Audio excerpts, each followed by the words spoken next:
Japan को लेकर रूस का बहुत बड़ा बयान सामने आया है। जापान का सैन्यीकरण सुरक्षा के लिए खतरा है। होकाइडो में मिसाइल तैनाती की तैयारी पर बिफरा हुआ है रूस। जापानी डिफेंस मिनिस्ट्री ने कही थी मिसाइल तैनाती की बात।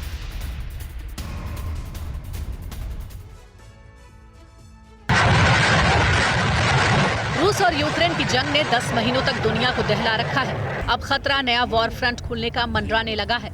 ऐसा इसलिए क्योंकि जापान को लेकर रूस ने बड़ा बयान जारी किया है। दरअसल जापानी डिफेंस मिनिस्ट्री ने होकाइडो में मिसाइल तैनाती की बात कही है। बस इसी बात को लेकर रूस बिफरा हुआ है।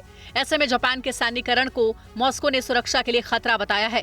अब आपको तफसील से बताते हैं रूस वर्सेस जापान क्यों है नया टेंशन फ्रंट। होकाइडो में सुपरसोनिक मिसाइल तैनात करने की योजना बना रहा है जापान। अगर जापान ने इन मिसाइलों की तैनाती की तो तनाव और बढ़ेगा। रूसी आइलैंड के पास जापान का सैन्य जमावड़ा मंजूर नहीं होगा। जापान के होकाइडो की सीमा रूस के कुरिल आइलैंड से लगती है।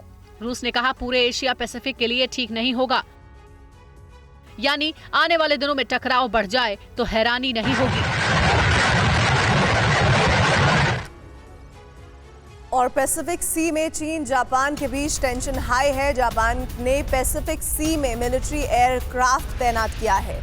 जापान ने पैसिफिक सी में वॉरशिप भी डिप्लॉय किए हैं और जापान को चीन से इलेक्ट्रोमैग्नेटिक पल्स से हमले का भी डर सता रहा है।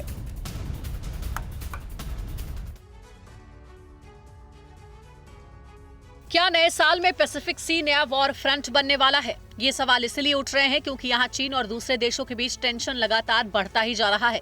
खास तौर से जापान अब इस इलाके में चीन को चुनौती दे रहा है। दरअसल पैसिफिक सी में जापान ने नए मिलिट्री एयरक्राफ्ट यूनिट तैनात किए हैं। साथ ही कई वॉरशिप्स भी यहाँ डिप्लॉय की गई है। जापान ने कहा है कि फाइटर जेट्स की तैनाती चीन के लियाओनिंग एयरक्राफ्ट कैरियर पर नजर के लिए की गई है। साथ ही ये चीन के नेवल और फ्लाइट ऑपरेशन पर भी नजर रखेंगे। हाल ही में चीन के नेवल ग्रुप जिसमें मिसाइल डिस्ट्रॉयर भी शामिल है, ओकिनावा आइलैंड से मियाकोजिमा आइलैंड के बीच घूमते नजर आए थे। इस दौरान पैसिफिक सी में लियाओनिंग से चीनी लड़ाकू विमान 300 टेक ऑफ और लैंडिंग को अंजाम दिया था।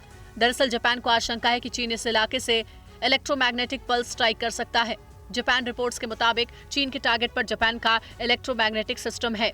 चीन का मकसद जापान के communication system, radar system, surveillance system और यहां तक कि मोबाइल सर्विस को नुकसान पहुंचाना हो सकता है।